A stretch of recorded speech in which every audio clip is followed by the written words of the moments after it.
Welcome to the Portland Amateur Radio Club October meeting. We meet once a month on Zoom, and we also rebroadcast the audio portion live over the 14718 repeater. And it's actually a two-way communication, so if during the presentation, anybody that's listening to the repeater has a question, feel free to just put out your call sign.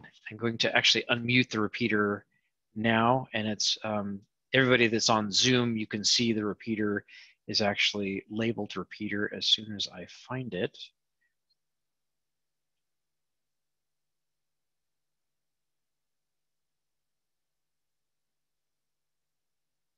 Actually, I don't see it anymore. Does anybody see a person labeled repeater? Yes, I see it. Okay, maybe I'm not. It looks like a gray telephone. There we go, thank you.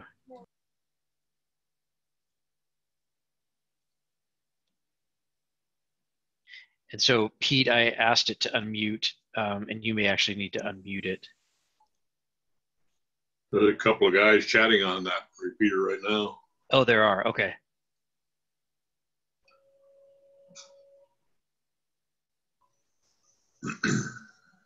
All right, so here's the agenda for tonight. We'll have the repeater participant check in. We may have to delay that if there's anybody talking on it. Then we'll move on to first-time park participants. So if this is your first Portland Amateur Radio Club meeting, we usually just ask you to just do a brief introduction. We'll move on then to some announcements and news, and then we have a great main presentation called Here Comes Solar Cycle 25 by Carl, and Carl is actually joined now. And then at the we'll have some member questions and comments afterwards, and then kind of a social half hour after the close of the meeting. All right, so Pete, are you able to unmute the repeater, or is there somebody talking on it right now?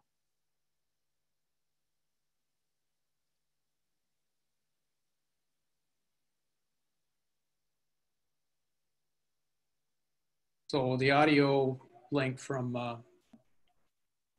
the meeting is going out on the repeater. Okay. We just don't hear the audio coming back into the Zoom. And right now the Zoom link is muted. And for some reason, usually I can unmute, but I think it's asking me if it's okay to unmute, or to request the unmute from the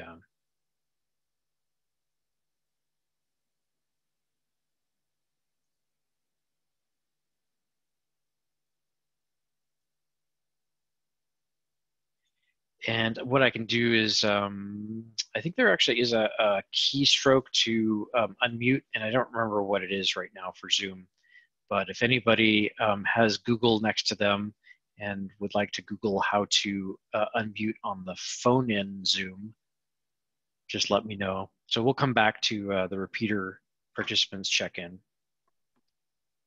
So for those of you not on the repeater who are here, anybody, is this your first time park meeting? Just unmute and let us know. Hi, this is Kurt Goins out in Gresham. Oh, hi, Kurt. Calling in. Absolutely, yeah. I'm starting down the path of getting into ham radio. My dad, when he was in the military, was in Signal Corps, and I have pictures of me at about 3 years old in front of a radio in France. Nice. But I've dabbled in it, in radios a little bit. I've stayed more toward the computer side of stuff. But. And do you have, what kind of things are you interested in for ham radio, like once you get your license? Eventually get into the HF. Okay. And my job in the military, I had the opportunity late at night to wander the HF bands, and like doing that, so. Yeah, that's a lot of fun. And you're studying for your license? Yep, started today, actually. Great. And we actually even have somebody on here that is giving a lot of online tests. He lives here in Portland, but he's actually reaching out to a lot of people around the nation, and they're taking the test online. We can certainly give you his contact information Cool. if and when you are ready to take your test. It's a super painless operation now. Okay. Thank you very much. Cool. Yeah, and one last question. How did you hear about Portland Amateur Radio Club? I've been browsing the YouTube channels and things, and I went to ARRL clubs and got a list. That's awesome. Well, welcome. Thank you. Anybody else? Is this your first time with Portland Amateur Radio Club meeting? Hello. Hi, Jake. How's it going? Yeah, Good, this thanks. is my first time as well. I actually emailed about a week or two ago to the Portland Amateur Radio Club. I'm prior service, so I did 4 years in the Army. And I was a Cav Scout in Iraq twice and RTO. And I never realized there was a civilian ham radio.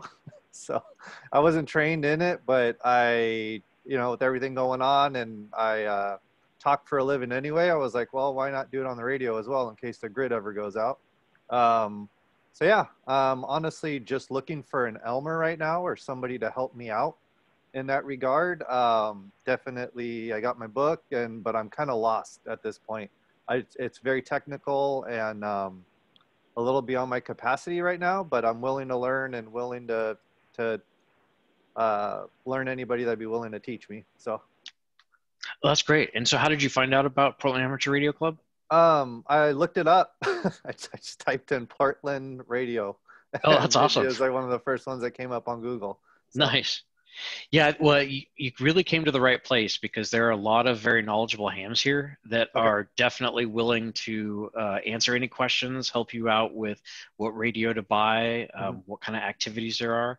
Ham radio is very much a kind of an umbrella hobby, and there's just so many different sub-hobbies. So it really all kind of depends on what your interest is.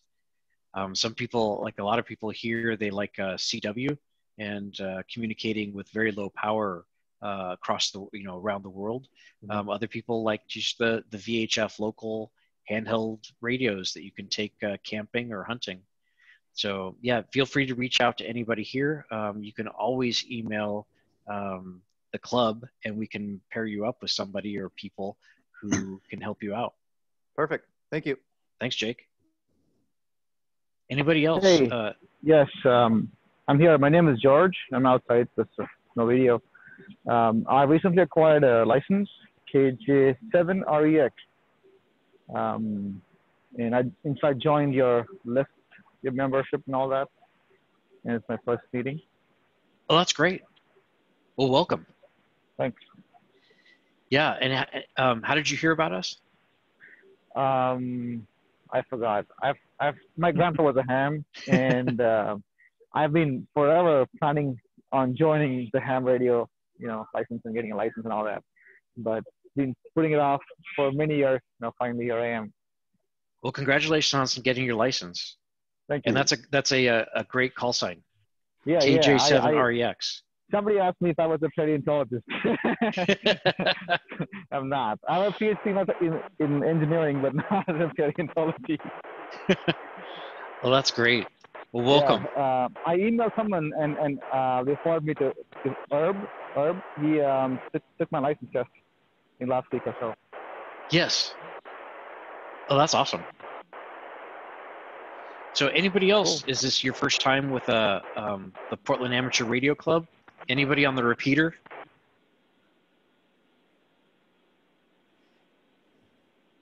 Anybody else on Zoom? This is your first time? This is Kilo Juliet 7, Romeo India Kilo. First chance I did call sign. Never retired call sign on the vanity incident. Just passed last week. Oh, welcome. Can you give your call sign again, please? Good. It's Kilo Juliet 7, Romeo India Kilo. First is Darren, Delta Alpha Romeo India November. I'm Sandy Oregon. Well, welcome to the club, and thanks for joining.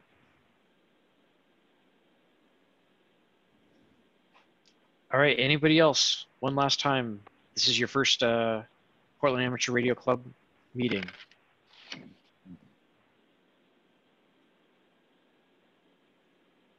All right, sounds good.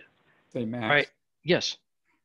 We may want to ask the first-time viewers if they've signed up for the park announcement. Good point. Groups.io. Yes, so if this is your first time, we do have a groups.io group. There's the general announcements group, and then there's the RagChew group. And where can they get that information, Wayne? It can be found, I guess the easiest way is on the website. Okay. Yeah, it's on the first page on the bottom, I believe. Is that right? Yes. Okay. That's great. Yeah, thank you, Wayne. And then also, if you've given us your email when you registered, I'm going to add you to the list for the emails that we do send out. Feel free to unsubscribe at any time if you like. The unsubscribe button is on the bottom of all the emails that we send out. We don't really spam. We might send you a couple of emails a month. All right, on to news and announcements.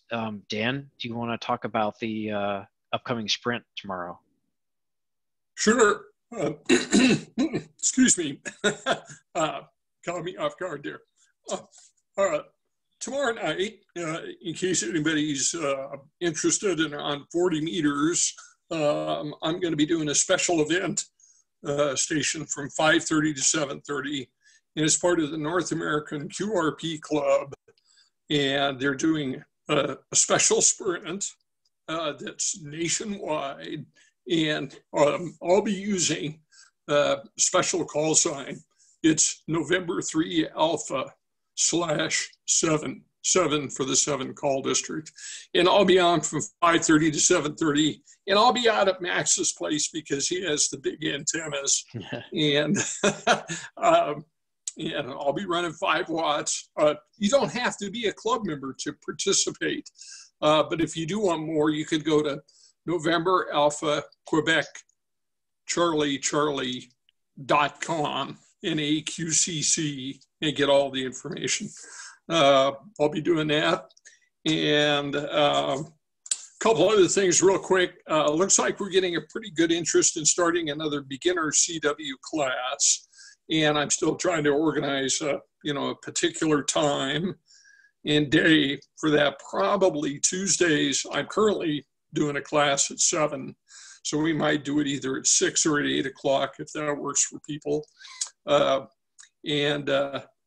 Denny, WB7 UFJ is really helping to run this 7 o'clock class, and then I'll kind of take on some beginners. So if you're interested in that, you could email me, or if you forget, you can email the club and it'll eventually get to me. But my email is my call sign, which is November 7 Charlie Quebec Romeo at ARRL.org. So that's it. Do you want? Go ahead, Michael. Yeah, Dan, I thought I heard you say 5:30 to 7:30. The slide says 4:30 to 6:30. Yeah, I may be. Yeah. Give me just a second. Yeah. I may have incorrectly. Yeah. Yeah. That's actually 5:30 to 7:30. Okay. Yep. Because UTC time, it's 00:30 to 02:30. And there'll be a bunch of November 3 Alpha stations on the air from different call signs, so all the different call districts. And so the goal is, to try to work all of them if you can. The restriction is your 5 watts CW. So it's just, it's another fun challenge. But I'll be out there. So, if any of you locals want to get on, I'll do my best to work you. And I won't go too fast. I'll match whatever speed. And then Dan, do you want to talk just about the QRP Builders Net, which I think is this Wednesday, right? Actually, it's next Wednesday. Oh, next Wednesday. Yeah, 1st and 3rd. Usually Bill Hulley, K7WXW, kind of heads that up. And it's 8 p.m., 1st and 3rd Wednesday of the month. And it's for anyone who is interested in QRP low power operating, whether it's CW, sideband, FM, also builders, anybody that's interested, in either home brewing or kit building or, wanting to learn more about that. And so it's pretty informal, but we'd love to have you drop in. So it's 1st and 3rd Wednesdays. Great, thank you, Dan. And it's on, it's on the 147.18 repeater. Yeah, starting at 8 o'clock. And usually it goes, what, half an hour? Yeah, about that. Just kind of depends on how many people check in. But even if you're new, to ham radio and you have general questions like, gee, what kind of antenna, or tell me a little bit, we're more than happy to, try to answer any questions at that time. And so feel free, even if you're not sure exactly, what we're all talking about, we'll be glad to help you and kind of walk you through anything. Very friendly group of people. What frequency is a QRP Sprint on? You'll have to chase me down. That's part of it. I'll probably be somewhere between 7040 and 7045. And right. Part of it is we'll get on and just look for some clear frequencies and kind of go from there. That just kind of makes it more fun. Right, thank you. You bet. Thanks, Dan. Uh-huh. All right, and I don't know if Aaron is on, but Wayne, would you have any updates on either the PC replacement at Mount Scott and the backup sysop to work with you? Sure. Aaron has the most information on the PC, but just to give some additional information to the members, the club has had a WinLink and an APRS site up at Mount Scott. And it's been up there now, I think, probably for a couple of years. The PC that was up there was really designed to operate MS-DOS. It used to run the club's packet station under DOS. And we loaded it up with Windows 10, which makes it pretty much a dog. So the club board members, club board and the club members approved a budget that has allowed us to purchase a server-style computer to replace the one that's at Mount Scott. And Aaron really has all the particulars on that, but it is a true server. It can do multiple operating systems, several different network interfaces in it, and it gives us a lot more capabilities and will allow us to build out some future things that we want to do up there. The other thing that we've done in conjunction with that is that we've added a higher speed internet connection. So when the new PC gets there, it won't be bogged down by the, by the slow speed internet connection that we did have. And that work is currently underway. The PC is being configured. It's not at Mount Scott yet. And I don't have a schedule date on that, but it is moving forward. And then I have been minding the store for the club's packet radio station for many, many years. And I'm seeking a club member who would like to be a backup systems operator to work with me and to help manage the WinLink and APR's application at Mount Scott. So if there are any members that are interested, it does help if you have some familiarity with PCs. Packet information would be a plus, but nevertheless, I can still be a mentor to you and bring you along. Doesn't require much time. but there are times when I'm on vacation and the potential for me not being able to network in creates a problem. So we are looking for the backup sysop. If you are interested, you can just send me an email, and it's my call sign, WA7NE at att.net.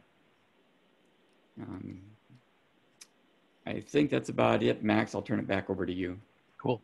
Thank you very much, Wayne. All right, and just so just kind of let you guys know what's coming up the rest of the year. We have Rob Fenn. He's in California, and he is going to be talking about Parachute Mobile coming up in November 9th. That'll be the November 9th park meeting. And then at the end of the year, December 14th, will be a presentation by Lee Ember from Remote Ham Radio. So that will finish out the year. And for those on the repeater, you are listening to the Portland Amateur Radio Club monthly meeting that is on Zoom, but it's also being broadcast on the W7LT Portland Amateur Radio Club repeater. And thank you for joining if you are joining from the repeater. All right, so that brings us to the, and if anybody wants to be a guest speaker, has a presentation, or even if it's short, even if it's only 20 minutes, half an hour, that's fine. Let me know. And if you have any suggestions for future park topics or future speakers that you would like, we have been really grateful for all the speakers so far that we've had. Some from across the pond in England, but a lot of people here from other parts of the US. So I want to thank them for being able to kind of, reach out to the Portland Amateur Radio Club without us having to buy tickets and hotels and everything like that. So without further ado, we have and I apologize, that should be October 2020 presentation by Carl Lutzel Schwab, and his call sign is K9LA. And before he starts, I'd like to just let everybody know his website is listed there, k9la.us. It has a lot of great information, very current information. It looks like Carl updates it almost weekly. And I got to go there, read a few articles, and I want to thank you, Carl, very much for that. I got the tip from, I think Dan turned me on to Carl, and I reached out to Carl, and he said that he would love to give a presentation to Portland Amateur Radio Club. And so, Carl, I will stop sharing, and if you would like to share your presentation and introduce yourself. Okay, I will do that. Let's see here. There we go. Well, good evening to everyone. It should be coming up soon. I saw the comment about the Parachute Mobile, and I've been to Pacificon a couple of times, and I believe they have Parachute Mobile demonstrations. It's kind of interesting. Is my screen up, Max? Yes. Okay, let me go to, whoops, let me go to full screen here. I think. Okay, mine came up. Yep. Okay, great. Well, I'm Carl Lutzel Schwab. Max did a real good job on that. A lot of people throw an N in there for some reason. Lutzel Schwab. Well, they screwed up even worse than that, but that's okay. And my email is k9la@arrl.net website. I don't update it every week. It's at least once a month, and that's about it. But I do have a monthly feature, and that's what causes it to get updated every month. So let's get going here. A little bit about me. I started as a shortwave listener in the late 50s. If you remember, the magazine Popular Electronics issued shortwave listener licenses, WPE licenses, and I was WPE9 BQH. That was quite a feat for a I think I was probably about 12 years old at the time when I started shortwave listening, and of course learned a lot about radio. I received my novice in October '61, so it's 61, 59 years, I guess. Yeah, something like that. I'm a bachelor, I'm a double E out of Purdue. I got my bachelor's and master's way back when. And I ended up being a design engineer, RF design engineer for Motorola for 14 years, and then Magnavox Raytheon here in Fort Wayne from 1988 to 2013. Mostly I designed solid state RF power amplifiers. Had a good time doing that. And there's basically 5 things I enjoy about ham radio: propagation, antennas, DXing, contesting, and vintage rigs. There's a lot more to ham radio than those little 5 things, as Max mentioned to the gentleman that was just to the people who are just coming into ham radio. What really helps is my wife is Alpha Echo 9 Yankee Lima. That helps a lot, let me tell you. And I'm currently the Central Division Vice Director. So up in the right corner of that slide, that's my novice and early general station. That's a national NC60 receiver, 5 tubes, AM broadcast up to 30 megahertz, and the transmitter is a Heathkit DX35. The middle picture is when we went to Syria, Yankee Kilo 9 Alpha in February 2001. That's Vicky on a camel. Our leader for that trip was K7AR, Al. I would suspect that some of you are familiar with him. Dick N7RO went along. And I think one other from that area. And of course, my memory at my age kind of fades away. Vicky and I were also at Market Reef, which is a separate DXCC country. It's a reef between Sweden and Finland. We had a good time there. Vicky wanted to operate from a lighthouse. So, hey, you know, we could have went to Michigan, you know, a little weenie lighthouse, but we kind of went big time. So, even though the title is Here Comes Cycle 25, I'm going to talk about very quickly about Cycle 24 update, and that's going to be so quick because it's basically over. Talk about the current solar minimum, what we can expect propagation-wise at solar minimum, the predictions for Cycle 25 that are out there, and I thought I'd talk about 2 simple HF antennas and how they've worked for me. This is mostly for people who want to get on HF, and I hope you do, because there's so much more things to do when you get on HF. And also talk a little bit about the digital mode advantage, and that the digital modes have really helped us get through this solar minimum. So let's get started with the Cycle 24 update. And what we have is a picture of the 10.7 centimeter solar flux for Cycle 24, which started around 2009 and it looks like it's ended in 2020. The green annotation shows where we are at solar minimum. And in general, at solar minimum, 160 through 40 meters are good at night for worldwide propagation. At solar maximum, 15 meters through 10 meters and possibly even 6 meters are good for worldwide propagation. And 30, 20, 17 are good throughout the solar cycle. I can talk about that a little bit later when we get to a slide on what to expect around solar minimum. It's kind of hard to see. Yes? Are you going to be describing what a 10.7 centimeter solar flux is? Okay, okay, I can do that right now. I hadn't planned to, but I guess I should. The sun radiates at many wavelengths, from very short X-rays, and even shorter than that, up to past visible light. 10.7 meters solar flux is just one of the measurements that's taken.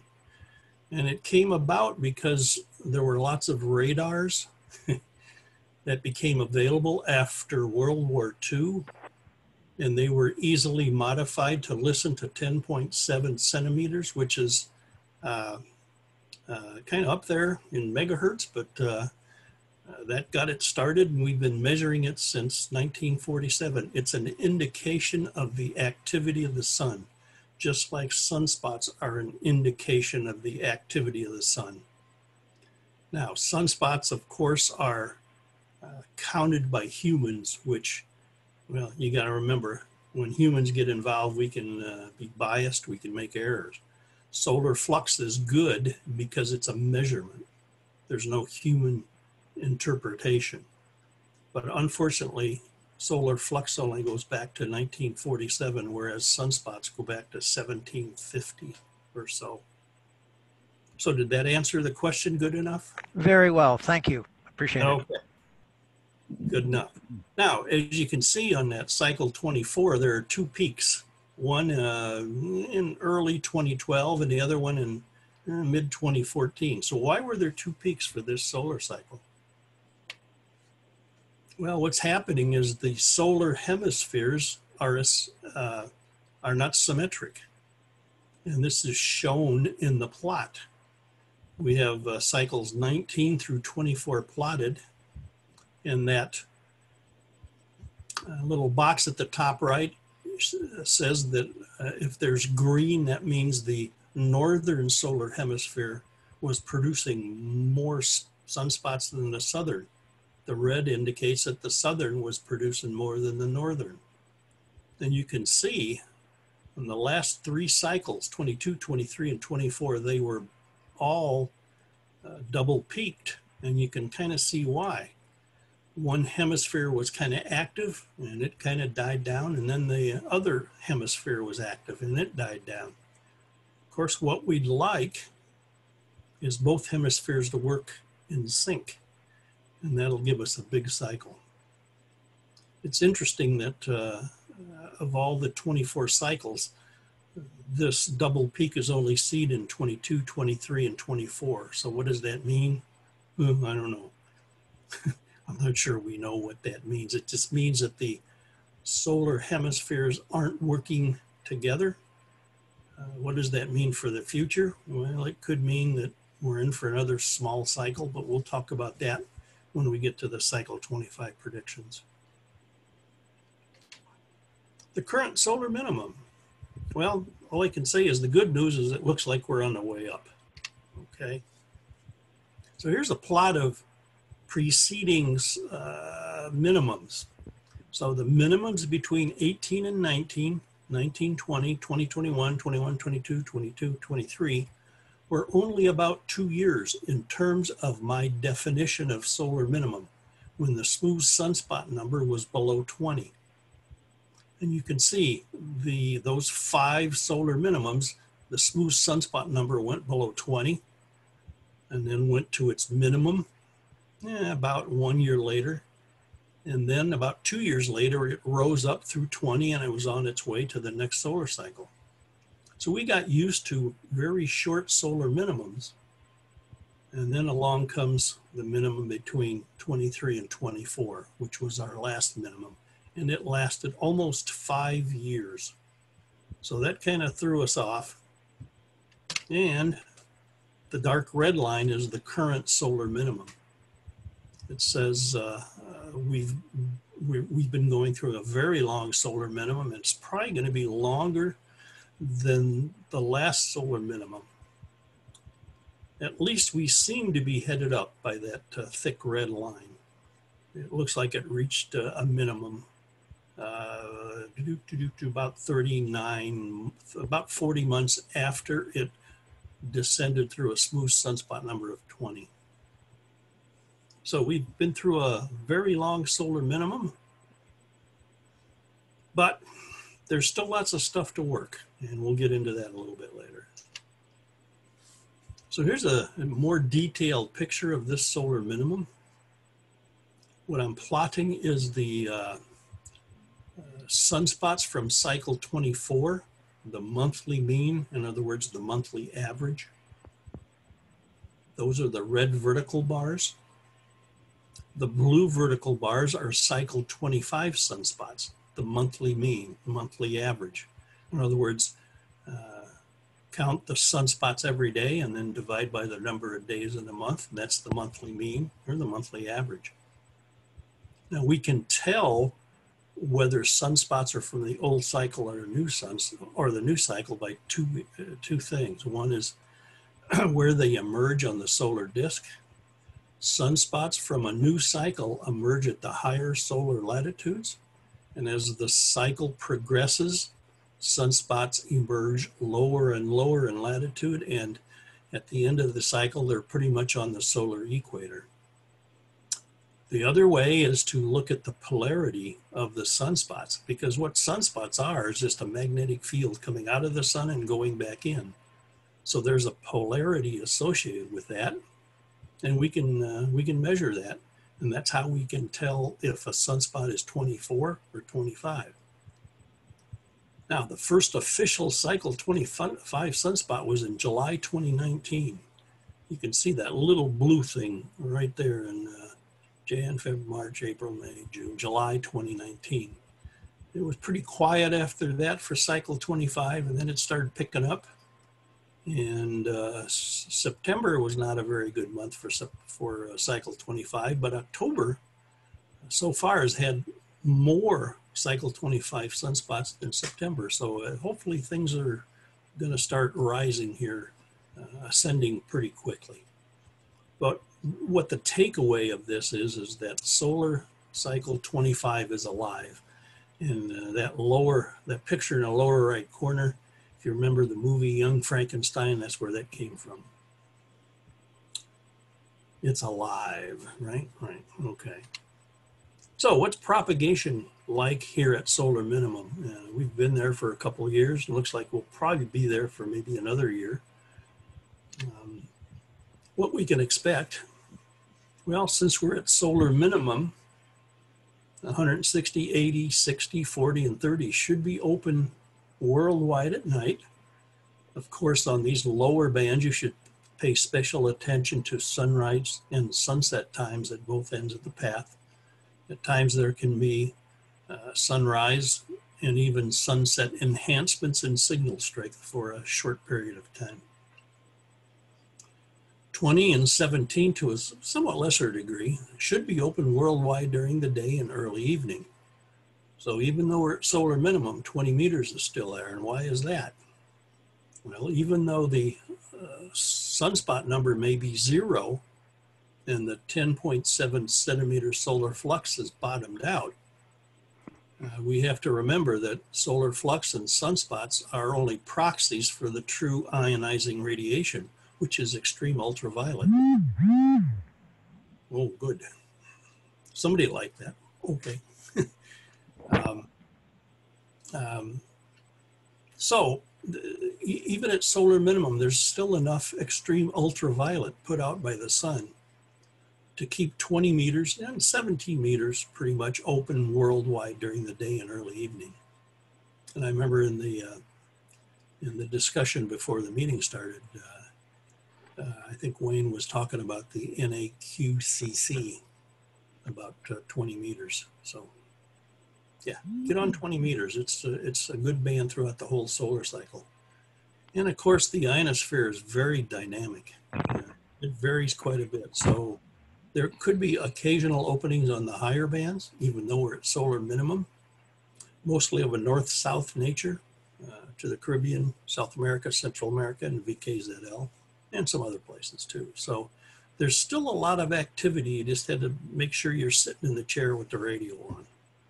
And of course, contests bring out lots of activity, whether it be a major contest like CQ Worldwide DX Phone coming up in 2 weeks, I believe, or even the QRP contest or QRP activity that's coming up very shortly that was mentioned.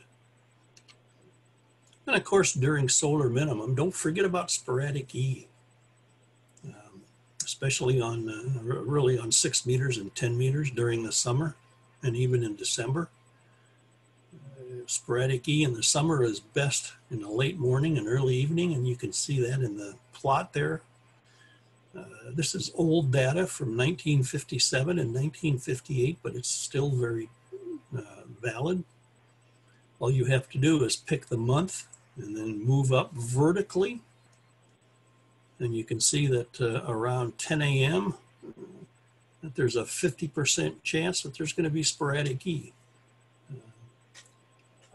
at the midpoint of your path. So this is very good information to know. And we had a very good ES season in June and July in 2020.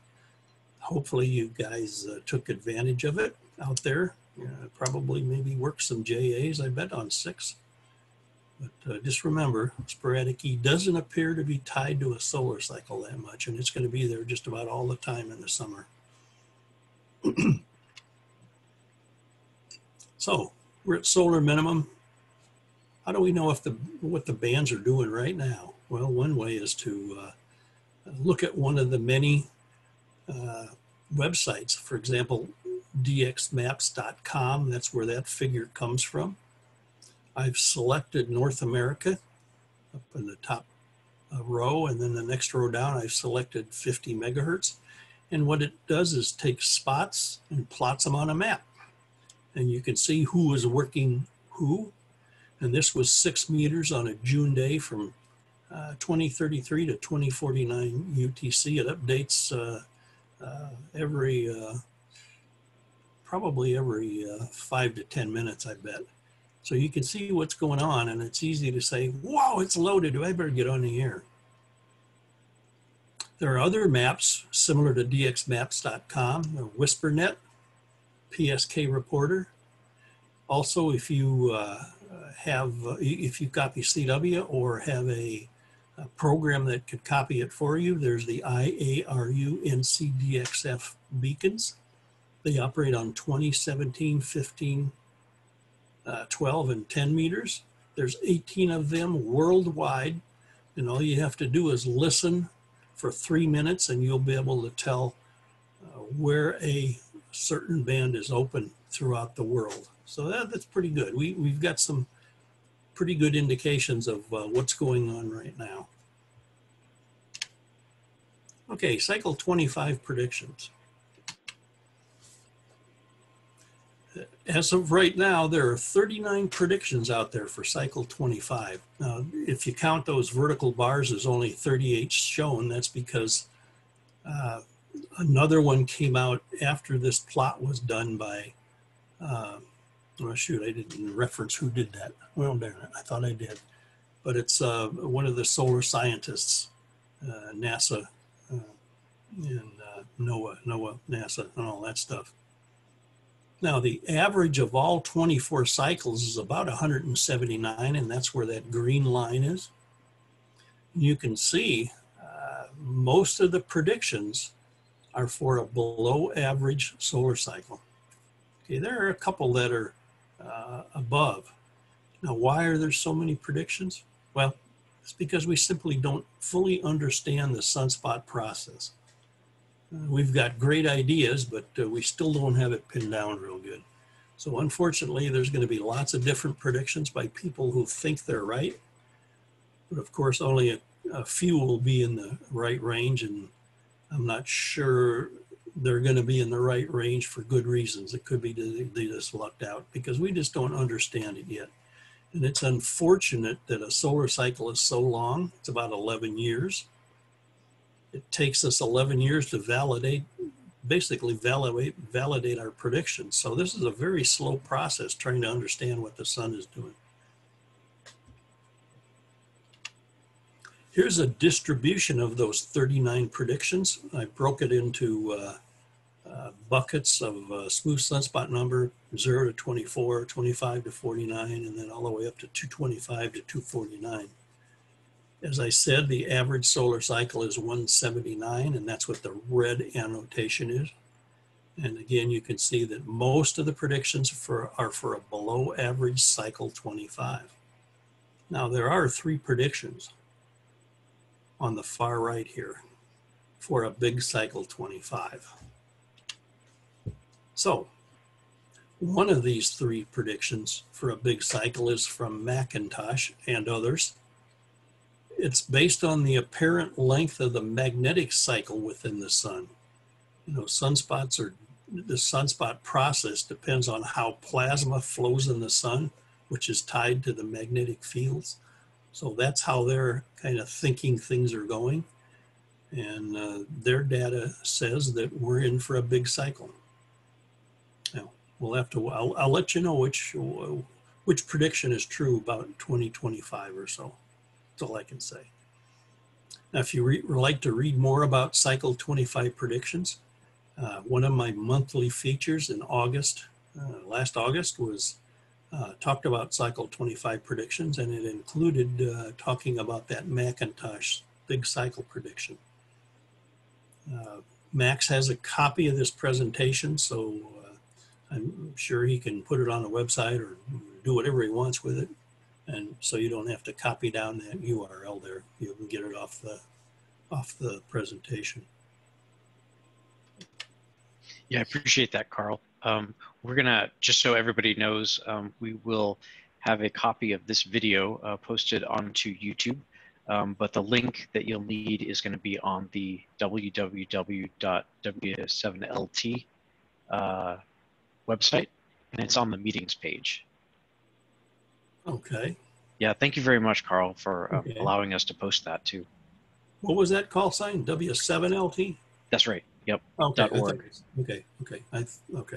Not what I thought. Okay. So what do the higher bands need? I mentioned earlier that Solar Max is good for the higher bands, 15, 12, 10, and even 6.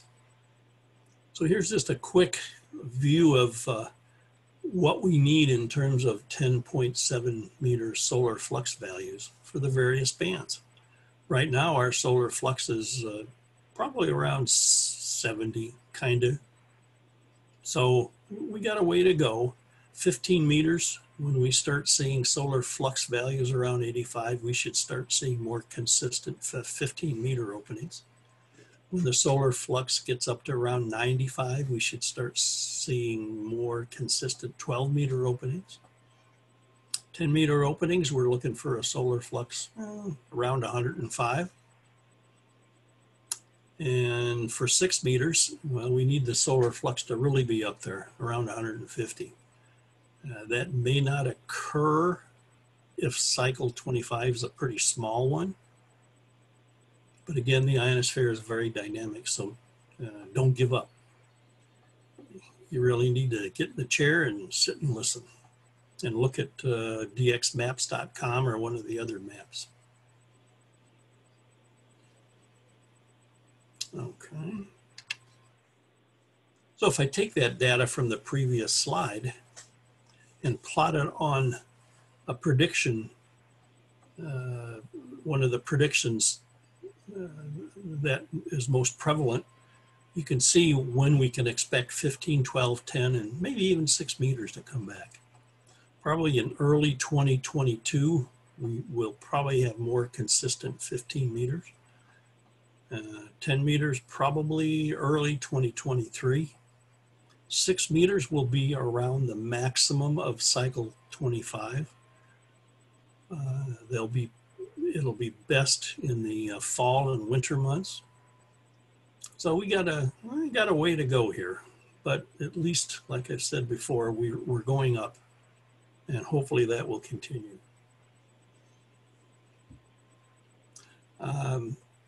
You know, you can catch the 10.7 centimeter solar flux on WWV at 18 minutes past the hour, or at one of the many websites that lists space weather data. And I've got some references at the end of this presentation, and we'll kind of look at that a little bit.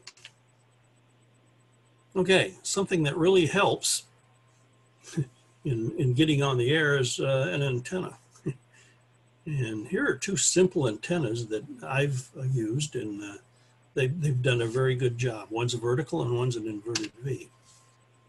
So I have a Hustler 4BTV. BTV stands for, 4BTV stands for 4-band trap vertical. It operates on 40, 20, 15, and 10. That's about 18 foot high, and it needs radials. Now, a common perception of verticals is that they radiate equally poor in all directions. So maybe that scares some people away if they don't think it's going to work very good. But here's how the 4BTV worked in the ARRL DX CW contest in February 2002. That was around the maximum of cycle 23, which really helped the higher bands, 15, 12, and 10. I only ran 100 watts to the 4BTV on the garage roof, and there were 2 radials for each band. I only did 20, 15, and 10 because my temporary installation probably wouldn't have handled the 40 meter extension. It was just too floppy, I guess. I didn't use an amplifier, didn't get on packet cluster to see who was where. Running 100 watts to a vertical, I couldn't work several stations. The pileups were too big. So I had to give up on some of them. And most of the contacts were not one call and in the log. Had to even come back later when the pileup was smaller. But I ended up with 91 countries for 18-hour weekend effort. And that was all by tuning the band with 100 watts to a vertical. So don't shy away from a vertical. It may be something you can put up because of your property limitations, because it goes straight up. The radials you can snake around, but you just got to get in the turn the radio on and sit in the chair and work what you can. Inverted V is a pretty simple antenna, only needs one support, and its performance is very similar to a dipole. Common perception on inverted Vs or dipoles is if it's at low height, it's a cloud warmer. In other words, it may be good for NVIS, near vertical incident skywave propagation, but it's not good for DXing. But we have to remember that although a very low dipole or inverted V puts most of its energy straight up, there's still energy at the lower angles, which are useful for working distance stations. So here's a 40, 20 meter inverted V. In other words, I had a 40 meter inverted V and just tied a 20 meter inverted V at the same feed point.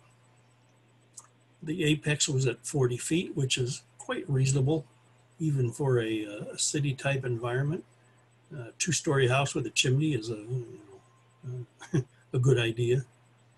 This was in the ARRL DXCW contest in February 2009. That was solar minimum.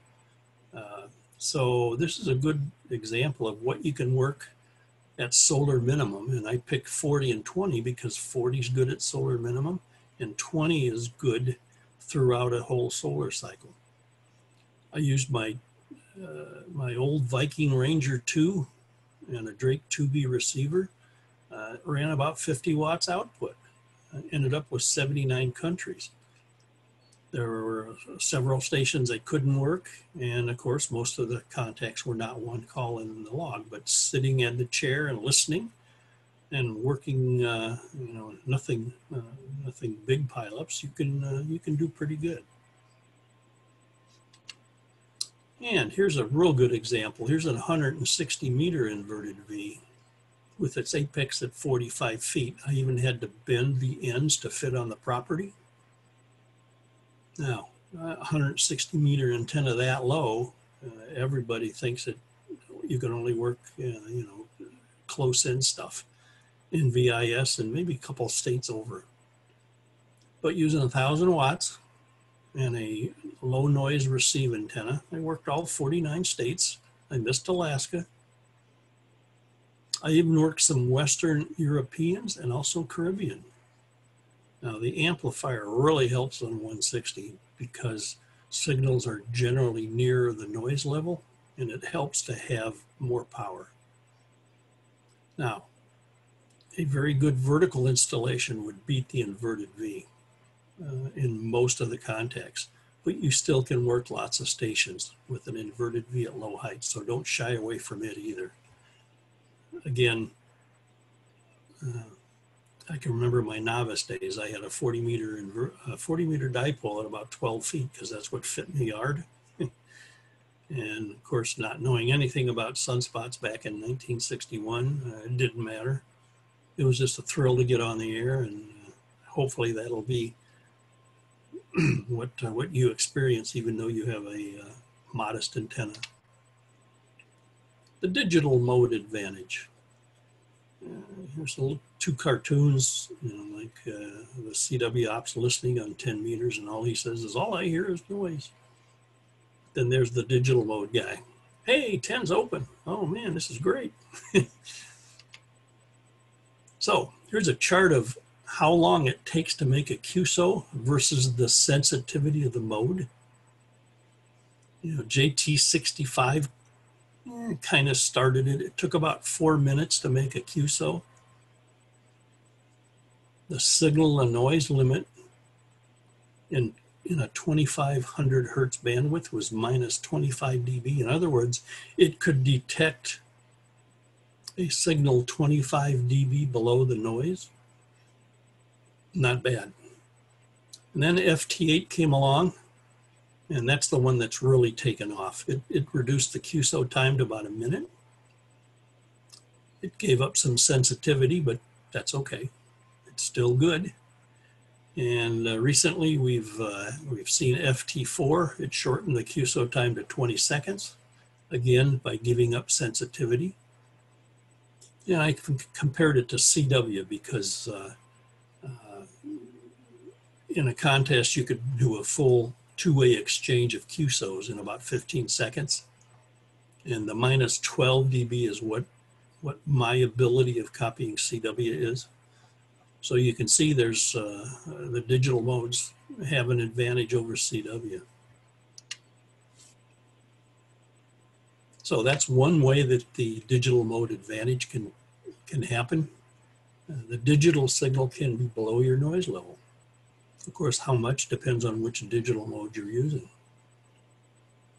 And just summarizing that table on slide 28, JT65 has a 4 dB advantage over FT8. FT8 has a 5 dB advantage over FT4, and FT4 has a 4 dB average over 4 dB advantage over my ability to copy CW.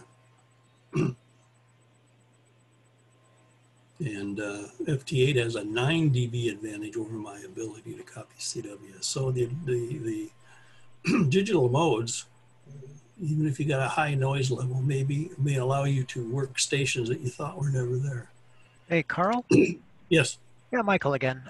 Were those your measurements and calculations, or do you have Oh, that came on that? Okay. JT65, FT8, and FT4 came from the WSJTX documentation. Great, thank you. The CW, I set up a signal generator into my Omni 6 receiver and just reduced the signal level until I couldn't hear the CW signal anymore. And it turns out to be that's what it was, the minus 12 dB in 2500 hertz, which is the equivalent of about minus 2 dB signal to noise ratio in 250 hertz. So, yeah. Good deal. Thank you. Now, I've seen those sensitivities quoted as a little bit lower and higher, so they're in the ballpark. Okay, now there's another advantage, and that's that with these digital modes, the frequency can be above the maximum usable frequency. Observations have shown that communications can still be made when the frequency is somewhat above the MUF. What that means is additional loss, as scatter is believed to be what's involved. Now there's some pictures here. On the far left, this is an example of when the operating frequency is below the maximum usable frequency. There's refraction and the signal comes back to Earth. And typically what we think of is if the operating frequency is above the MUF, that's the middle picture, it goes to the ionosphere and it doesn't come back to Earth and there's nothing we can hear. But what really appears to happen, and that's in the far right picture, If the operating frequency is above the MUF, the maximum usable frequency, there's still some scatter because the ionosphere is not, very smooth. It's very dynamic and rough. And there can be some scatter that allows the signal to get back to us. Now, the consequence of that is scatter implies more loss. So that's why this above the MUF mode is really prevalent on 15, 12, 10, and 6 meters at solar minimum. And I'm sure that's why we've had some good performance from the digital modes on the higher bands, even though we're at solar minimum. The October 2017 QST has an article from me about understanding propagation with those digital modes. And it kind of gets into more details if you're interested. If you're an ARRL member, of course, you can, you can read that digitally. You can't download a PDF because it's too new still, but it's available. So a quick summary. We're going through another long solar minimum, but don't despair. It looks like we're coming out of it. And there's still a lot of stuff to work at solar minimum. The low bands in 20 and 17 still offer worldwide QSOs. Don't forget sporadic E. Look for occasional openings on 15, 12, and 10 to the south. And get on the digital modes. Take advantage of the advantage that it offers. It's obvious that cycle 25 is alive. Of course, the question is how big is it going to be? And we might be able to tell in a couple years because a big solar cycle will rise quicker than a small solar cycle. So if we see cycle 25 going up rapidly, that may indicate that one of those higher predictions that I talked about may come true. And simple antennas can work with 100 watts. One thing we don't talk about enough, I don't think, is operator skill, because that'll factor into how much stuff you can work. And I think if you get on the air a lot, work contests or whatever, you'll get more proficient at what you're doing and you'll be able to work more people. So don't forget operator skill. We kind of talk about big antennas and lots of power, but there are good operators out there that can work a lot with modest power and modest antennas. So Max, one more slide, that's right. Here's some references. That first one is a real-time maximum usable frequency map. There's the URL. And any QTH on the map is the midpoint of a 3,000 kilometer path. You need to go look at that and I think you'll understand it. It's updated every 15 minutes, I believe. So you can see how the maximum usable frequency varies throughout the world versus the time of day and the month and all where we are in a solar cycle. I mentioned getting 10.7 centimeter solar flux. Well, you can get that at spaceweather.com, at www.spaceweatherpredictioncenter.noaa.gov. Also, hamqsl.com, solar.html, and there's some other places too.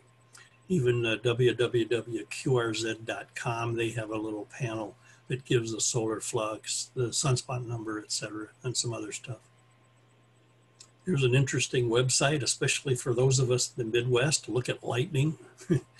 We had some good thunderstorms come through this evening.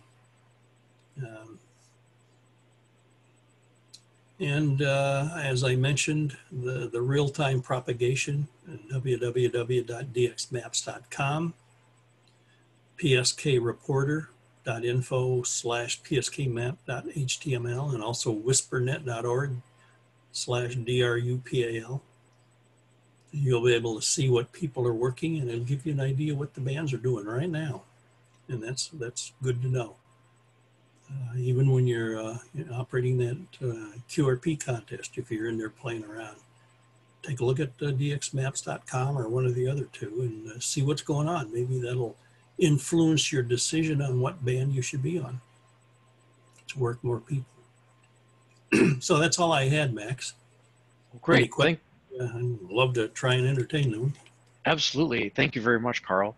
And for those of you on the repeater, you're listening to the Portland Amateur Radio Club monthly meeting. And we have Carl, K9LA, giving us a presentation on Solar Cycle 25. And we're kind of at the end of that presentation. But anybody on Zoom have any questions, please go ahead. Yeah, this is, excuse me, this is Dan, N7CQR. I have two questions. Sure. Can you talk real quickly about the alpha and kilo, the A and the K index? And also, do you see like a bi-weekly or monthly cycle that people can look at if they're going to be operating? Yes, okay, the A and K indices. It all starts with the K index. That's an indication of how active the Earth's magnetic field is. That's due to stuff from the sun that causes the Earth's magnetic field to vary. The K index is a 3-hour index. Again, it's issued every 3 hours on WWV. So just listen at 18 minutes past the hour and you'll get that. The A index is the average of the 8 3-hour K indices. So if you have, the 8 K indices for today, you can average them and come up with the A index. And what that does is give you an indication, an average indication of how active the Earth's magnetic field was over the day, as opposed to every 3 hours. In general, we'd like the A and K to be low. The K index goes from 0 to 9. The A index goes from 0 to 400. The A index is a linear scale. The K index is a quasi-logarithmic scale. That's why the difference. Generally, what we want is low A and K indices, and that says that the Earth's magnetic field is not disturbed, which means our ionosphere is not disturbed. Okay. Yes, there can be, since the sun takes about 27 days to rotate, that means that in general, we will see similar propagation every 27 days or so.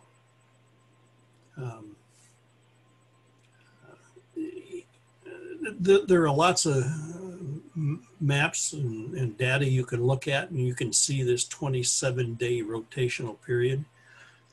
This applies to solar flux, sunspots, and it also applies to the A and K indices.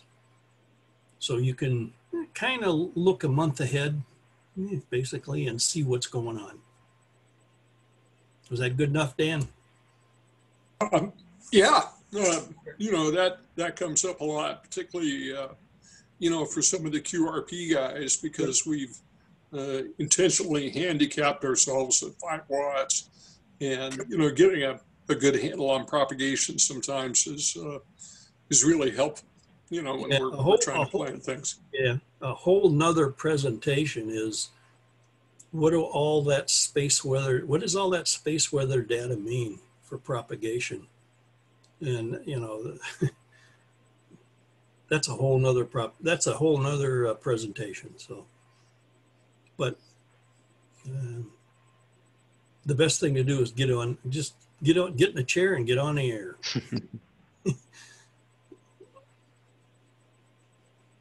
Well, thanks, Dan, for that question. Anybody else have any questions for Carl?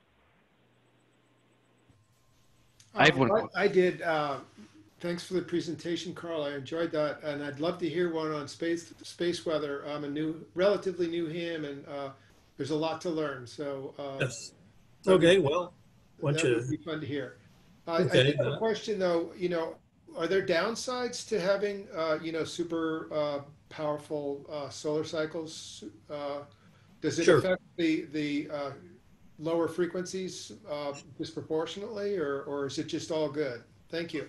Sure, that's a good question. And of course, if you'd like to hear about space weather and how it affects propagation, of course, you could submit that idea to Max.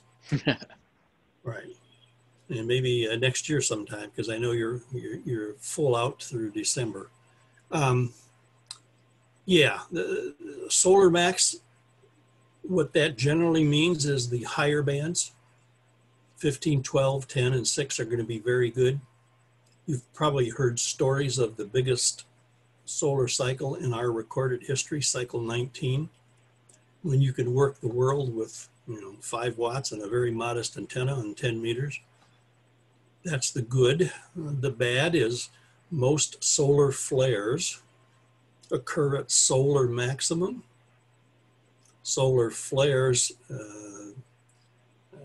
can cause problems in 2 ways. One is they can cause increased absorption in the polar cap, which is that area inside the auroral oval. So I believe you guys out there in the West Coast probably have passed through the auroral oval into Europe. So that's not good. That may not be good if there's a big solar flare. Also, solar flares can increase absorption on the daylight side of the Earth because of the X-ray radiation they emit. So, we got to take the good with the bad. The good is lots of sunspots. The bad is more storms that could disrupt the ionosphere.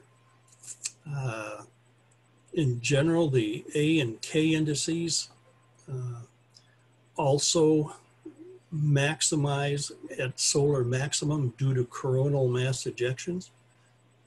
But on the descending portion of a solar cycle, coronal holes kind of take over, and we have lots of, the Earth's magnetic field is really screwed up a lot more during the descending phase of a solar cycle. Right now it's pretty quiet, and it'll remain quiet as we ascend into cycle 25. So that'll be a good time to get on HF in the next couple of years. We won't have, we'll have a good number of sunspots, but we won't have lots of storms.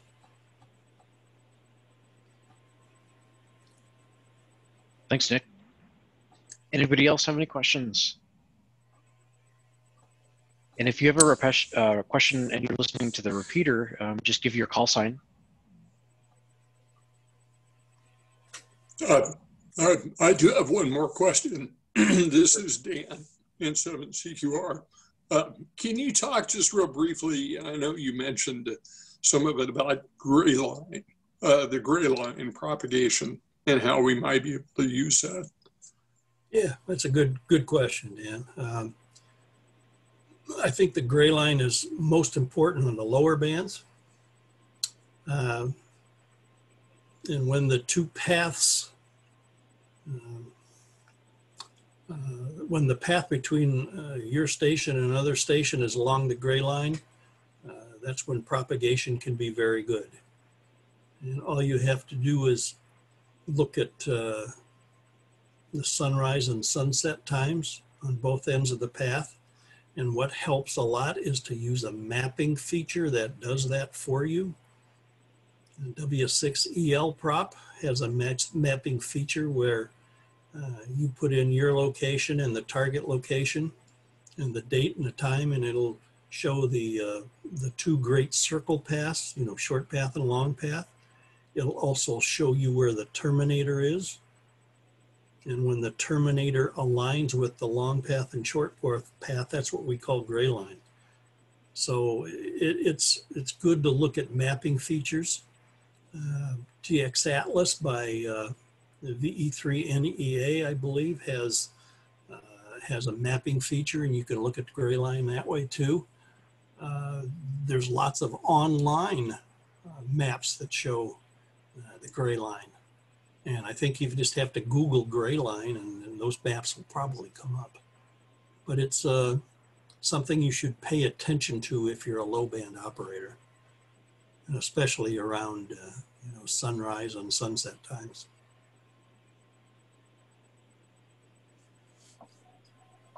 I have a comment. The VOA CAP is a good site for determining what is a good propagation path to wherever you want to work. Yeah, the online one, right? The online one, yeah. Yeah, that's very, it takes a lot of the work out of it. You just got to put in your location, kind of indicate what your antenna power is and all that, noise level, and it'll come up with predictions. I think it's got a kind of a circular presentation, right? All 24 hours for all the HF bands. So it'll tell you everything. And again, it's a probability. So don't think it's an absolute. It's a probability because the ionosphere does vary day to day quite a bit. I had a question. Can you repeat that site, Gary? I didn't catch that. It's VOA CAP. That's like Voice of America CAP, all 6 letters. voacap.com. Thank you. Yep. Here you thought in an hour I was going to talk about everything there is in propagation. There's so much out there. Carl? Yes. Michael Alpha Echo 7 X-Ray Papa. I just wanted to say thank you. I thoroughly enjoyed this presentation and certainly appreciate all of the information that you've provided to us. Well, thank you. I enjoyed it, even though it is late. Well, luckily, our cat's up on the top of the bookcase sleeping, so he's not interfering with the keyboard. And that happens. Yeah, thank you, Carl. One question I did have for your vertical antenna, how many ground planes or counterpoise wires did you have, or do you have for that? I had 2 radials for 20 meters, 2 for 15, and 2 for 10. Okay. So, 2 of them were about 16 feet long for 20, 2 were about 11 feet long for 15, and 2 were about 8 feet long for 10. So they weren't, it wasn't extensive, that's for sure.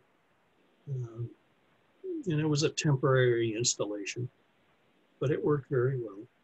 Now I have to admit, we kind of live out in a rural area, so our noise level is kind of low, and that certainly helps. If you're in a city, that could be a problem. And it might be that the inverted V might offer some more immunity to noise because of verticals, being vertically polarized and man-made noise generally being vertically polarized, and that could be a problem. Hey, what's that antenna? Sorry, what's that antenna's name again? You said a Hustler? It was a Hustler. I think they're still in business. You could probably go to DX Engineering or MFJ. Uh-huh. Yeah, but there are other trap verticals out there too. That's just one I've had for quite a while, but there are many more out there. It's kind of one of the simplest ones though. Mm-hmm. Thanks. Mm-hmm. Okay. Well, I really appreciate your presentation, Carl, because this is kind of sad to say, but after being a ham for more than 30 years, almost everything you presented tonight was new to me. I think space weather is one of the more difficult things to understand. The solar spot cycle is not easy either. Yep. I always learned that the solar cycles were about 11 years, but it looks like that's not necessarily the case. That's the average, yep, that's right.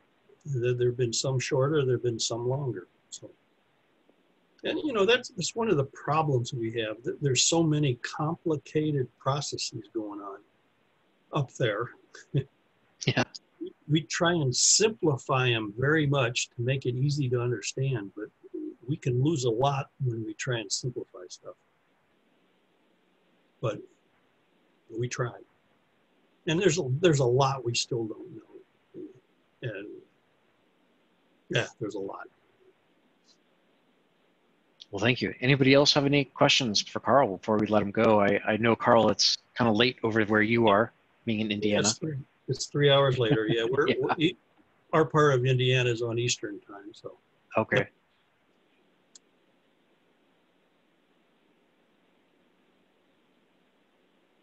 All right. Well, hearing none, and for those on the repeater, you are listening to the end of the Portland Amateur Radio monthly meeting. We have Carl K9LA gave us a presentation.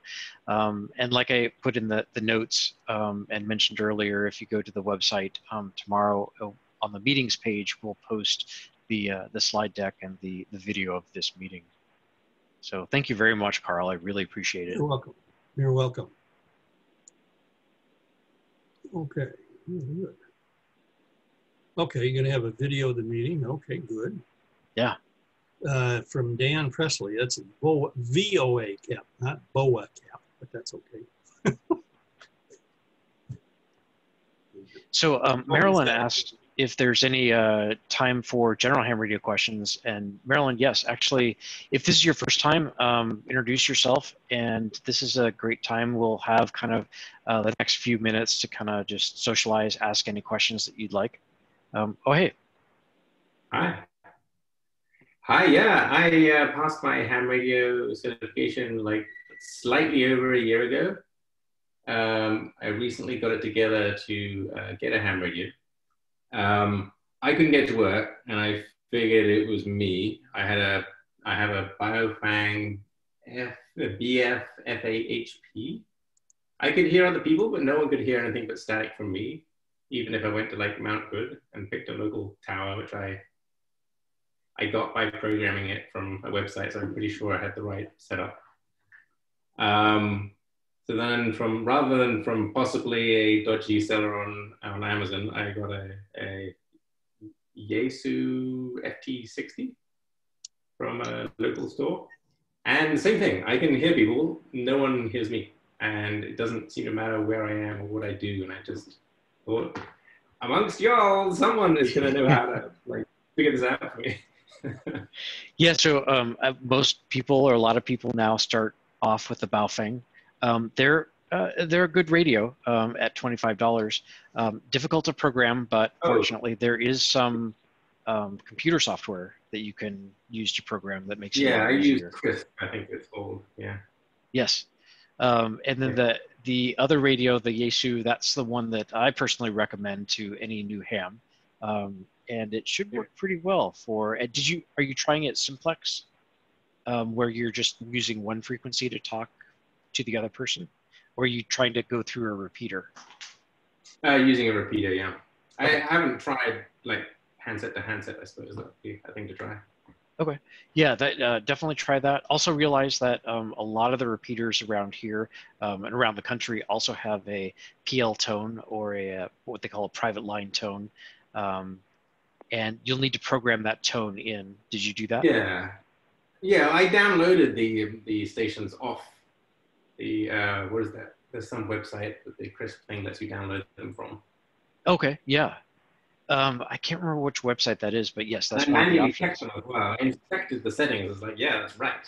Yeah. Well, we can definitely help you talk through the repeater, because most of us are close enough to the repeater that we can help you with that. It's a little bit late tonight, but if anybody would like to help tomorrow or sometime this week, we can certainly do that.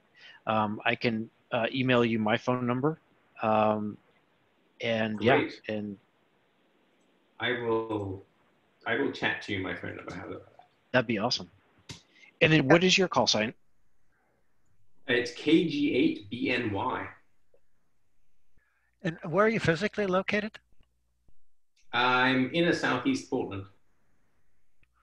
Southeast, inner southeast. Okay, that may be helpful. You know, there are some people for whom that's a little bit more convenient. And it might be useful to put your hands on the radios and actually examine them. And there are multiple repeaters around. There is one on Mount Hood that is fairly easy to connect with.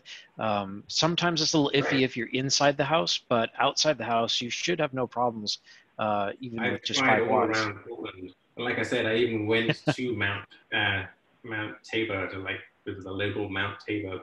Oh yeah. Power. Yes. No, we'll definitely get you up and running. The things that I think would make sense to me. I think I just need help from someone who can just go, oh, it's this. Yeah. Yeah. I was going to suggest, Max, that we have those Wednesday luncheons at the Woodstock Park, Merlin. I don't, depending on the weather, of course, they're usually Wednesdays, and I'm not sure how your time frame, if you're free during the day. Yeah, that sounds perfect. So there's I'll message you the email reflector that when we post that. So great, thank you so much. Cool. Cheers, Nick. Thanks, Max. Absolutely. Yeah, one of the things that we really want to do or help our members is get up and running on the air. Dan Presley, N7CQR, is helping a lot of people get on the air, especially with CW and HF radio. So yeah, that's very useful. Yeah, I'm confused by the million options available for antennas and all the considerations given my property in Northwest Portland with the HOA and all that. Yes. Yeah. Oh, so you have to deal with an HOA. Well, yes, but I have a 1/4 acre of property, so I can hide my antenna on the back part, which backs up to the skyline symmetry. So it's kind of a hidden spot, but it's not the most convenient spot. So I don't know.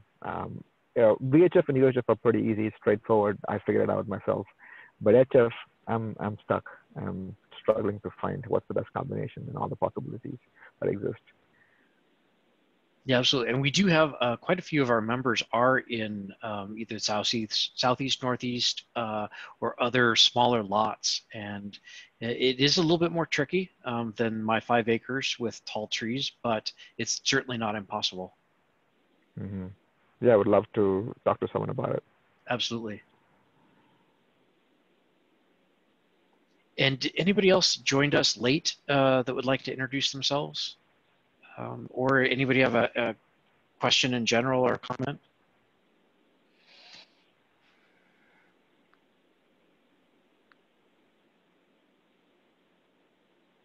Cool. How's it going, Pete?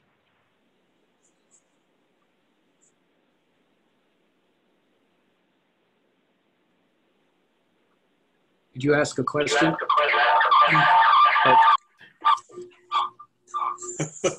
Sorry, I forget that you're hearing the repeater at the same time. No, I was just asking how it's going up. Pete is actually up at the repeater site right now, 14718 on Mount Scott, I believe. That's where this meeting is being broadcast through the repeater. I do want to thank John White, K7RUN. He's the one that actually built the interface that helps link this Zoom meeting to the repeater. Without him, we could actually not transmit this over the repeater. So thanks, John. You're welcome. Cool. Anybody else have any new or interesting things that they're doing with ham radio? I know, Nick, I think it sounds like space weather would be a good future presentation that we could do. Yeah, I think that's great. I've spent a little time trying to figure that stuff out, and it would be nice to be handheld during that, because it's yeah, there's a lot going on there. Yeah, Carl, I think, did a really good job of explaining a lot of things that I have not really taken a lot of time to try to figure out myself, but there's a lot of resources for space weather, and it doesn't make sense to me. But I certainly would like to understand more about it. Yeah, I think it'd be fun for sure. Yeah. Fascinating stuff. Mm-hmm. Yeah, I'd agree with that because that knowledge will greatly aid you, when you try to get on the air in workstations. But the other thing that he said that's also so true is, nothing beats sitting down, firing up the radio, even at oddball times. Like over the weekend on 20 meters, here I am running 5 watts, and, the Europeans are coming in.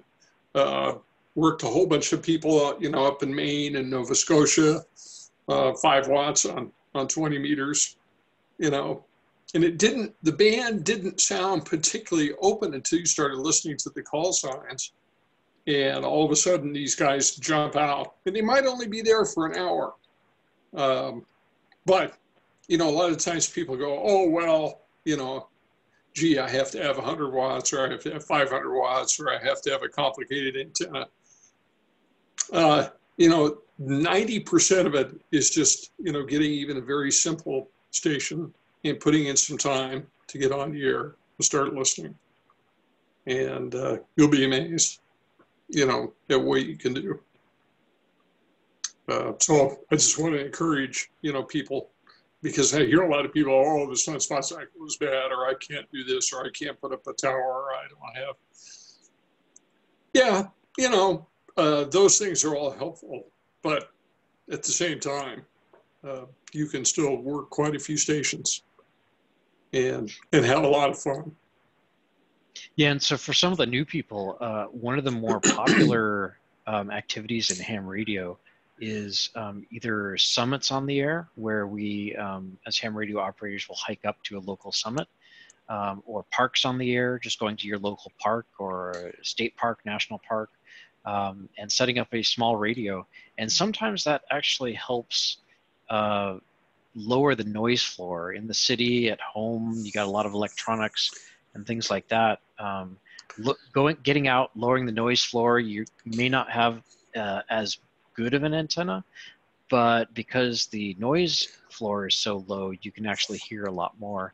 And I'm still surprised. I went camping a couple of times this fall, and just amazed at how much a 20-foot vertical antenna, wire antenna, and 5 watts can get you. Absolutely. Nick, you were just down where? Crater Lake. And what kind of antenna did you have, and what were you hearing?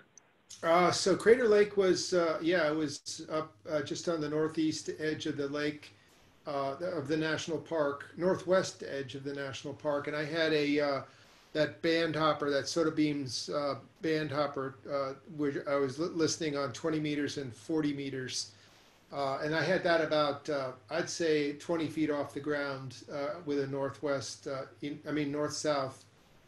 alignment. So, basically listening stations east and west of me. And, again, you have to take it down to change the bands. I'm sure I'm going to fix that one of these days with some remote modes. But nevertheless, there was that QRP party, not QRP, what was it? CQ party. Oh, the California QSO party. Yeah, that's right. The CQ party. I heard a lot of stations with that. There were a couple of SOTA stations that I heard, but they couldn't hear me. So I'm at 5 watts again. And I'm not terribly persistent when I go on these. I've got other people around me, and I would just listen in, see if it was a good time, and come back later if it wasn't. So, Yeah, even if you're not an extreme hiker or want to do that, even just getting out to some of the city parks. I mean, heck, Mount Tabor, and there's a couple of the city parks sometimes just getting away. You can do practically a drive up, and use a simple, wire antenna or a station. And if you time it right, and the other key, is trying to coordinate it with some other event where stations are on the air. And that will really boost your ability to work people and make contacts. Parks on the air is one. That's excellent, you know, if you're not into, you know, hiking up to, you know, a high peak. And, you know, so what you would want to do is learn how you can get yourself spotted. By that, what that means is, let's just say, okay, I'm going to go to a park. I'm going to operate. So what you do is you sign up through POTA, Parks on the Air, and they have a spotting system. So you say, okay, at 3 o'clock, I'm going to be at this park. And then when you get there, you know, more than likely you'll have cell phone coverage. So you can get online, make a spot that says, I am on the air at this location, and start putting out CQs on the frequency that you've mentioned. And you can pick up quite a bit of activity. Very similar to what I did, you know, the other day with SOTA. You know, I put out a spot, and within probably 5 minutes, you know, I had about 20 stations all over the US calling me. And they weren't giving me great signal reports, and I had a very compromised antenna. You know, I had a vertical that was about 6 feet off the ground with radials. But because I was spotted and on the air, you know, those guys were working me. And that makes all the difference. You know, sometimes if you just go out there sort of random and try to call, you know, a low power or compromised antenna, you might struggle. But if you work it into an event, then you'll have success. And if people have questions on how to do that, feel free to contact me, and I'll help, you know, connect you, Yeah, you know, with the right resources. That's good suggestion, Dan. You know, I found that sort of mobile hams and portable hams, I have a harder time connecting with the guys with the Yagis pointed in my direction. It's not such a problem. So it is nice to have somebody looking for you, definitely. Yeah, thanks, Nick and Dan. And for those listening on the repeater, you're listening to the Portland Amateur Radio monthly meeting. If you want to join the conversation, feel free just to give your call sign.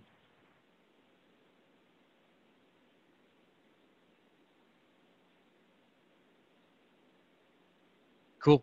Anybody have any suggestions for future meeting topics that they'd like to hear about?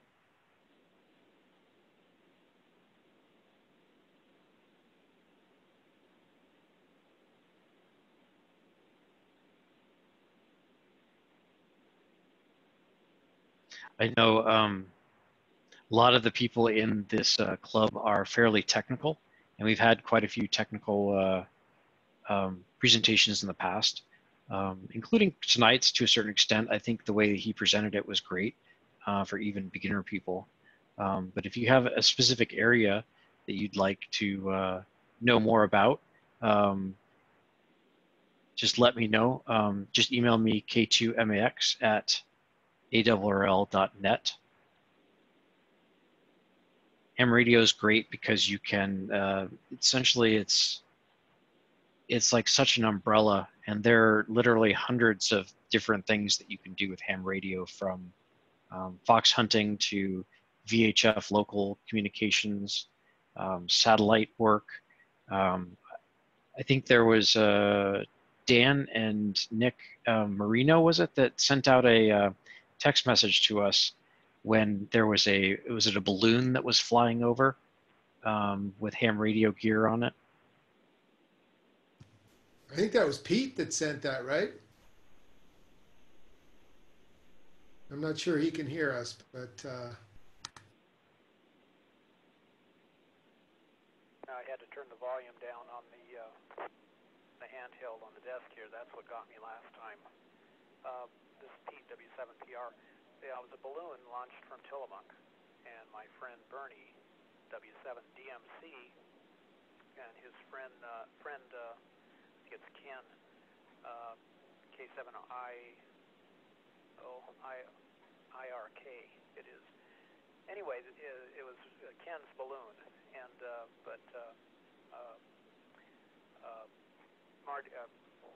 Bernie was helping him. Anyway, they launched it from the blimp hangar at the old U.S. Navy blimp hangar, the one that's left down at Tillamook.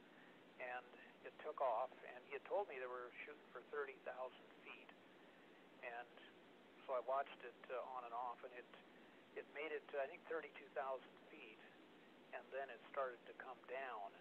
And as I was watching it, it passed over Scappoose area and then up over, went between Mount St. Helens and Mount Adams to the northeast of us. And it came down just somewhere north of Mount Adams. The last report from it was at 6,000 feet and was moving at 12 miles an hour, kind of northeast. But we talked later. He sent me some pictures of it, and what happened was they put a little bit too much helium in it, and it when it got up high enough, it sprang a leak because it swells up. You know, as the pressure goes down, the atmospheric pressure. So then it started to come down. I'm going to let the repeater reset. And then, you know, it dropped off the tracking. It probably went behind a ridge, and there wasn't any node that could hear it, APRS node, so it fell off. But it was quite interesting to see it. And of course, I'm a big APRS fan, and I've done a lot with APRS. So maybe I can put some of the stuff that Bernie sent me up. I only have a few pictures, but if you want to look at the track, I think you can go back and look at the track. You go to aprs.fi. That's www.aprs.fi, and then you put in the call sign K7IRK. That's K7 India Romeo Kilo -15 -15, and then it'll have a history in there. You can go and look, and if you set it up right, you can see the track. It'll work from Tillamook up to where it finally went off. So that's what there it is. Yeah, wow, good job. I'll turn it back to Max. It's W7PR, Portland. Yeah, thank you very much, Pete. Yeah, so there's the track sharing the screen on, and this is aprs.fi is the website. And all I did was just enter the call sign in. I'm showing for the last 7 days. The track tail length is set to 12 hours. And it looks like, yeah, they launched it over here in Tillamook. And you can actually see, if you hover over the different points that it reported, you can actually see which station is picking it up. And it looks like it ended over, yeah, on the other side of Mount St. Helens, it looks like. Towards between Mount St. Helens and Mount Adams. Were they, Pete, were they able to actually retrieve the balloon? I have to make sure the other speaker is down here. I've got an earphone. No, it functionally considered expendable. And he was saying, well, maybe a hunter will find it someday. It probably has information on it, how to get it back to them. But very small transmitter. He said it was solar powered, no battery, and they had like the perfect day for it because the sun was actually out, and it was, of course, the wind was blowing over the land and not out over the Pacific. I'm sure that's part of their planning. So back to you, Max, W7PR, Portland. Thanks very much, Pete. Yeah. So, and thanks for text messaging us that it's things like this, that there's so much in ham radio, different little sub hobbies, I guess you could call them. And APRS is a way to kind of just track an object or a car, a boat, a person hiking. I had a comment. Yeah, go ahead. Yeah, so Pete, I was just up in that area in Goat Rocks Wilderness, and I used APRS to send out SMS text messages just to let folks know where, that everything was fine. I was off grid. That's pretty funny that thing went right up in that area. And I was shooting to Randall. There's a APRS station that's not indicated here. That's up in that area. That's where I was targeting, just to make sure that I was able to get a message out. So. Yeah, that's great, Nick. It's kind of the the inexpensive way to kind of let your friends and family know where you are, even when there is no cell service. Yeah, but it is tricky, you know. So when I was down at, I just talked about being in the Crater Lake, just outside the national park. I was unable. I climbed to about 5,000 feet. It was called Hammaker Butte, actually, which was kind of funny. It wasn't the highest around, but I thought it would be high enough to get my message out. And I was shooting for either Medford or Roseburg from that location. And I, you know, with the 5-watt HT that I had and a portable Yagi, I was not able to get my message out. So it is a little tricky. And when I got back, I looked at what the profile of the terrain was that I was transmitting over, and I could see it was pretty obvious. There were several peaks between me and the receiving stations, even though I could hear them. You know, I was picking up APRS packets pretty clearly. My signal wasn't strong enough. So it's tricky when you get back in the backcountry to take advantage of that. Yeah, a lot depends on just how and where the receiving stations are. This is Pete. There is HF APRS2, and that's great when you're really remote. And that's one thing I'm looking into right now is that, and also, of course, Pactor HF. And that gives you email through the Pactor HF system. I've got the modem, the Pactor modem, to do that. W7PR. Yeah, thanks for sharing that, Pete. I'd love to talk to you about that HF APRS. You know, I'd like not to take out a lot of gear, so I don't want to bring a modem out. You know, I've got something that's really lightweight with my HT, my Yaesu 65. So be fun to talk about it. And Bill, K7WXW, he and I are putting together a little document for folks that do want to be able to make contact using APRS from the backcountry. So I'd be interested to hear your thoughts on the HF. Thanks.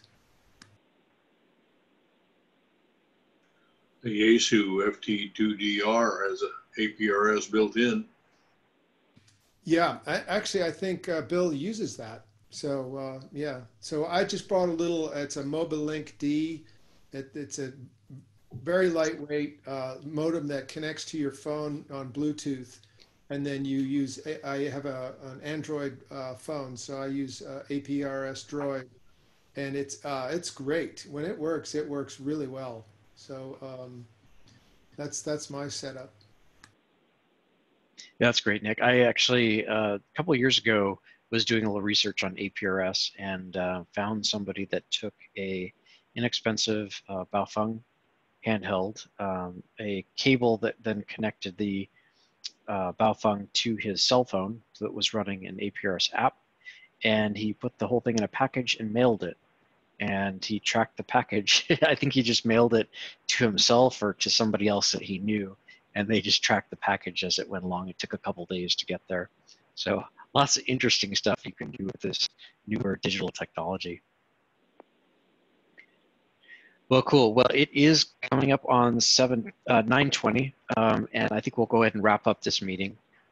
Be sure to go to the website, www.w7lt.org, and on the front page there's information about how to sign up for the groups.io announcements and RagChew group that we set up there. There's a lot of good information exchanged in the RagChew, and then all the future meetings are available on the announcements page. Cool. I'd like to thank everybody. Our presenter Carl has left us, but I really appreciate him taking the time on East Coast time to come give us a presentation. So thanks everybody for joining, and until next time.